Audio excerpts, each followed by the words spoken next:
سيفار الجزائرية، المدينة الضائعة.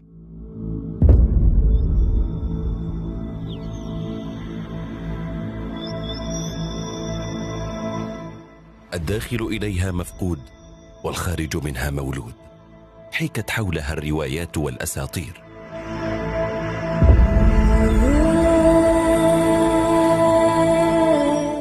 ليس فيها إلا الصخور والنقوش وخزان ماء عذب ضخم. حيرت العلماء والباحثين، فقال عنها علماء آثار أمريكيون: كل مثلثات برمودا موجودة في البحر إلا مثلثا واحدا موجود في صحراء الجزائر.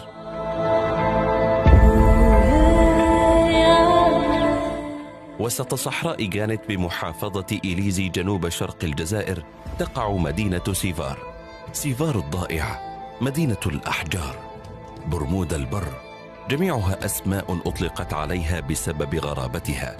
هي واحدة من أقدم الحضارات في التاريخ، وأقدم من الأهرامات المصرية. فيها شجرة يتيمة لا توجد في باقي العالم، عمرها بين 2000 و3000 سنة. وسيفار أكبر مدينة كهفية في العالم، تضم أكبر متحف طبيعي مفتوح فيه 15,000 صورة ومنحوتة، يعود بعضها إلى 12,000 عام قبل الميلاد. ويظهر في الرسومات حيوانات وكائنات غريبة وبشر مختلفون يطيرون في السماء خارج كوكب الأرض. أشهر تلك اللوحات الإله العظيم الرامي الأسود المريخ.